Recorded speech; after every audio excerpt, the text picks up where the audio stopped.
I now need to go around the garden, even though it's starting to get quite dull. But I have to go around now and decide which plants I'm going to save and which plants I'm just going to sacrifice to the gods of winter. So let's try and get this done really quickly outside and then get back in here before it gets dark, or before it gets too dark. Because I've got lights for in here, but I don't have lights to do in the garden. So the thing is, the word perennial, okay? Now we hear perennial most of the time. It's in regard to my flowers in my garden, I talk about perennial. But you also get perennial veg. And all perennial means it's something that generally will kind of like die back over winter and come back again in spring. So perennial veg examples are things like rhubarb. The thing is, you also get something called tender perennials, just to confuse matters. And that is plants that will survive to a certain degree over winter, depending on the frost and your temperatures and all that kind of stuff. And some of them may be a little bit tender, so once you get hard frosts and freezes, that's likely to kill them. But if you've got milder winters, they might survive. So that's what I'm doing just now. We've got plants that we love that just don't survive our winters without a bit of protection. And I'm going around just now to collect all of them up. These pelargonium, you may call them tender geraniums. These Kate loves. And last year, for the first time, I said, no, we're not going to keep buying new plants every spring, because that's what we'd been doing. So I took these into the greenhouse to overwinter them. So plant number 1, pelargoniums.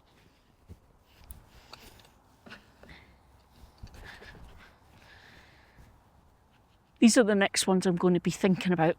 Osteopermum. Some of our favourites. But again, they don't survive in the garden over winter. But in an unheated greenhouse, they do the job for us. So I'm going to be taking these 2 guys. I've got more out back, but I'm going to leave them for just now. We don't want the garden to look too bare, so I'm going to get these. I've also got a couple of echinacea, or you may call them coneflowers. They don't survive winter in our garden either, so I'm going to grab them. But I'm not going to leave a bare spot here, because these 2 plants will leave quite a bare spot.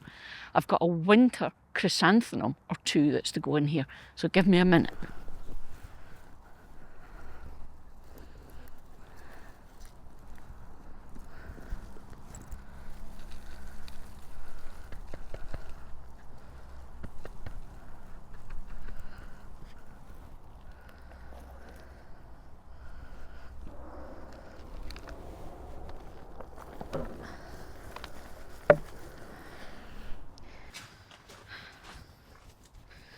Okay, sun's going down.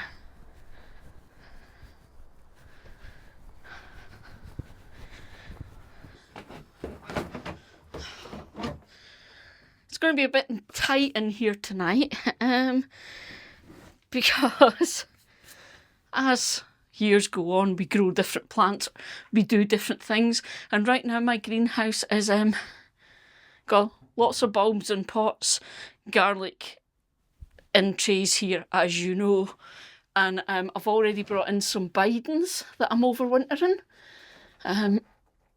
Let's see. So things are a bit tight just for working, so I'll move you over there out the way, little bidens. Okay. Now, there are lots of different ways you'll see this being done, okay? I am not claiming in any way that mine's is the right way. It's just the way that things work for me. It's how I do it. And it works a treat for me. There's always by the book ways to do things, and I would always recommend you go down that route if you don't have a lot of experience, because you're more likely to get lots of success that way. But over the years as a gardener, you kind of find your way of doing things. 9 times out of 10 inspired by laziness, I will be honest with you. But what I'm doing, now you saw me lift the pelargoniums and they're in a pot. I don't like bringing potted plants into the greenhouse from the garden, because there's a risk of the odd little beastie being in there that I don't want in here. Things like vine weevils, stuff like that. I don't want that in my greenhouse. So what I do, and hands up, it's a wee bit more work, is I actually take plants out of the ground. I take them out of the pots. I clean off as much of that outside compost, potting mix, whatever as I can, and then I give it a nice fresh batch in here just to tide it over the winter. The good thing being that fresh stuff gives it that wee boost and that wee feed come spring when it gets going again. Now, the other thing I'm going to do this year that's different. Last year, you saw me cutting back all the plants that I brought in. Kate doesn't want me to do that this year. She wants me to leave them as big as I can so that they're bigger to start spring. I don't recommend it, but happy wife, happy life. So let's start. Half the battle is just going to be getting them out of here. Osteopermum. These are some of our favourite plants. This is so difficult when you've not got space. I don't even know if you can see, but I've got the root ball that you saw me dig up outside. I'm just tapping it to get rid of as much of the dirt in that as I can. Now, you will not get rid of all of it, okay? This is not about being clinical and perfect and exact. This is about doing your best. Okay. I'd love to have lots of cameras set up to show you all the different shots, but you're not getting that. Okay, secateurs. I'm just going to tidy up a little bit because there's quite a bit of kind of dead and dying growth on here. I'm just going to try and take some of that off. Now, a lot of the time, this is just about managing plants.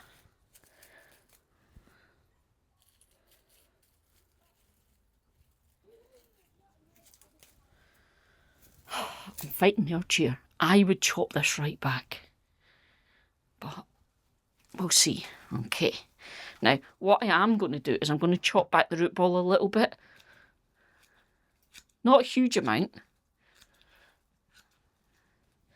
Just to make it easier to get it in a pot. There we go.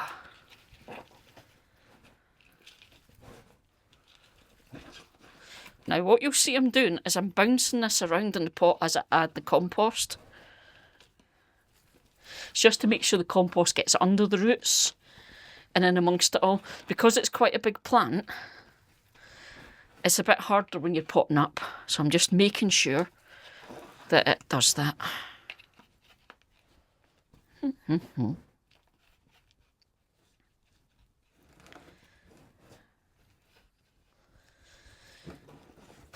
By the time I'm finished tonight, there is not going to be room to move in here.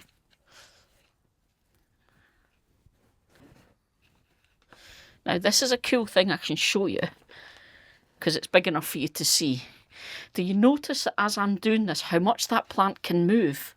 Okay, now if you imagine that's outside in winter and it's windy and this is moving like that, what you're going to find happens is that plant rocks about in the soil. And of course, it moves that soil at its base and it creates, for want of a better word, it creates little holes in the soil around the plant. It creates a little hollow around the stem and down to the roots. It's winter, we get rain, snow, whatever. In there, it's wet, then you get a freeze. And what you get then is ice all around the root ball of that plant and the stem. That's going to kill it. Even perennials, that's not a good thing. So we don't want that. So if you've got any plants outside that are quite big and likely to rock, sometimes it's good to just prune them down a little bit so they don't do that. More likely it's with the things that kind of catch the wind. And I've got a few things out there like Gaura and what have you, and that's what I do with them. But that's for another video. So, that's one done.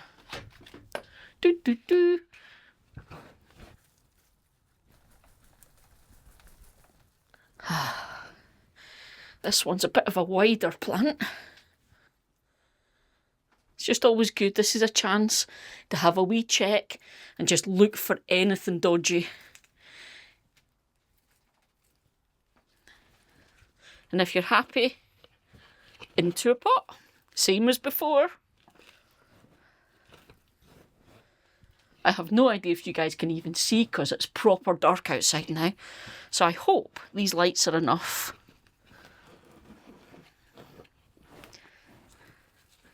They're kind of more lights for me to work by than filming lights.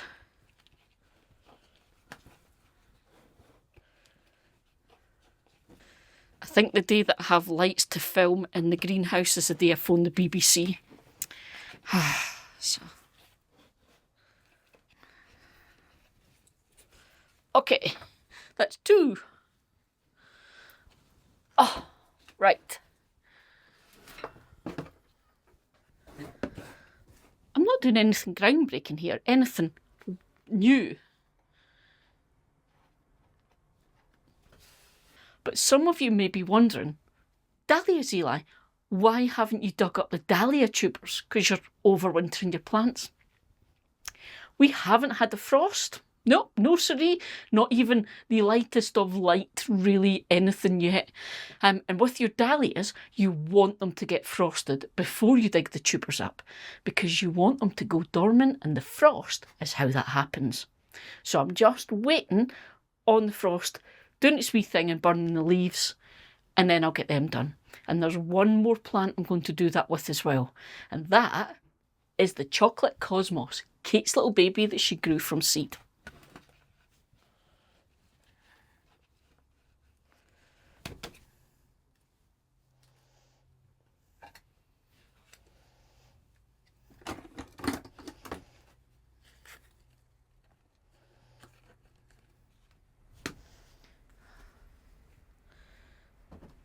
Right.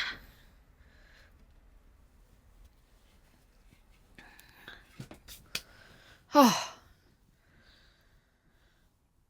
I will catch you when it's light. Would you look at this? It's daylight. Lunchtime the next day, and would you believe the sun is already setting behind those buildings? Got to love winter in Scotland. But I've brought you out because I wanted to show you the flip side. We've talked about taking the plants into the greenhouse to protect them for winter. However, it doesn't mean you have to be without some sort of colour. These are my winter chrysanthemums.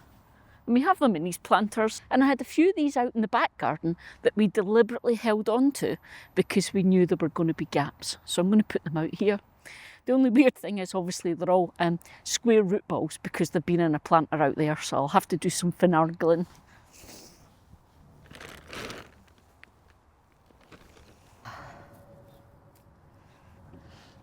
So as I said, a wee bit of manipulating of the roots just to fit them in. So I've got the 3 plants, which is perfect because I've got 3 gaps.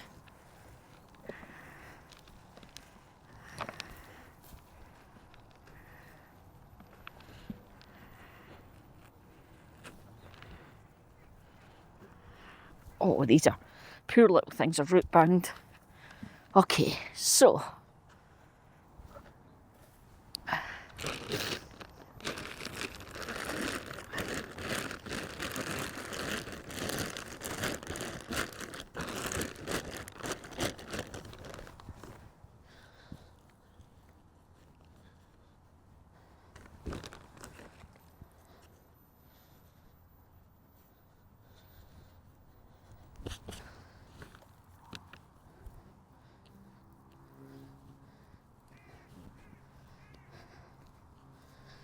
Okay. I'm actually going to do it.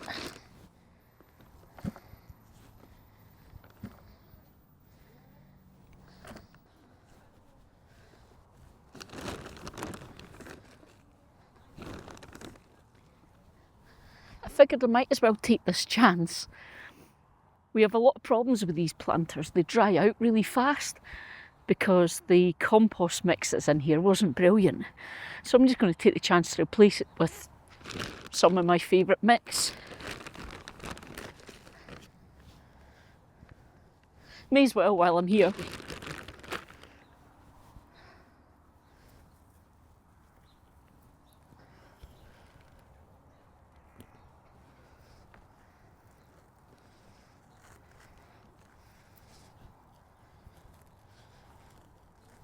Oops. Try not to do that, Eli.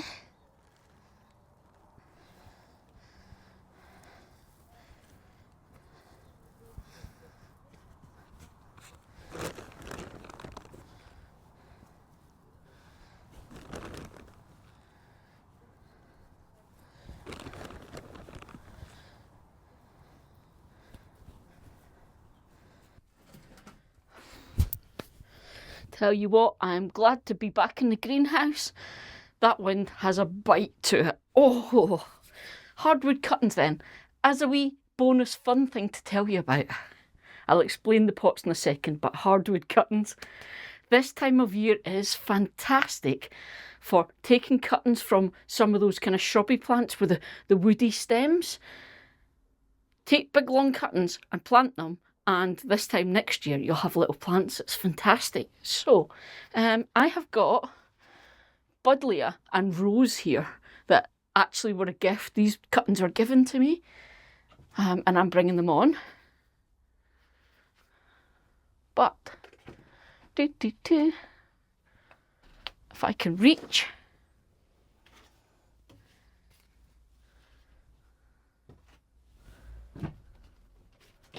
Now, the whole thing with hardwood cuttings is it's one of those, sorry, I'm getting myself sorted.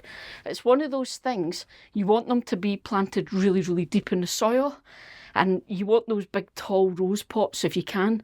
But I didn't have anything like that. So what I did was I cut holes in pots so that I could stack them up and make the pots as tall as I needed for the cuttings. So that's all that is. So yeah, hardwood cuttings is fab. So yeah, so I'm going to get on with doing this one. I don't know if you're interested in hardwood cuttings. Let me know if you are, and if you are, I'll do a proper video on it. But as I said, the whole thing with today has been about any plants that I know will survive with a little bit of protection, and just finding a way to give them that protection. There's loads of ways to do it, and there's proper ways to do it. You guys know me, I don't always follow the proper textbooky versions of things, but what I do works for me, and I'm looking forward to having all these guys to plant out in spring. Now, just as a wee bonus then for anyone who's still here and hasn't left already, we have been up at the plot this week.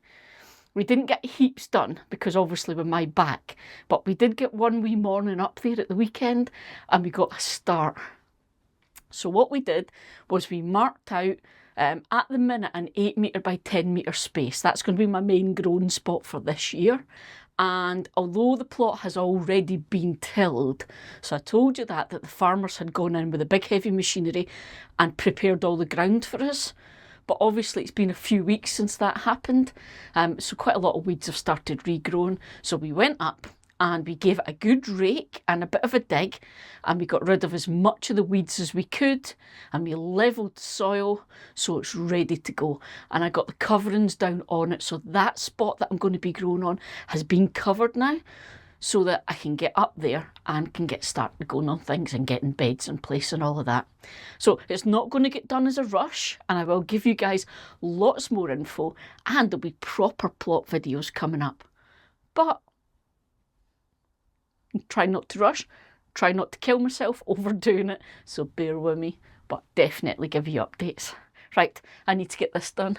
See you folks!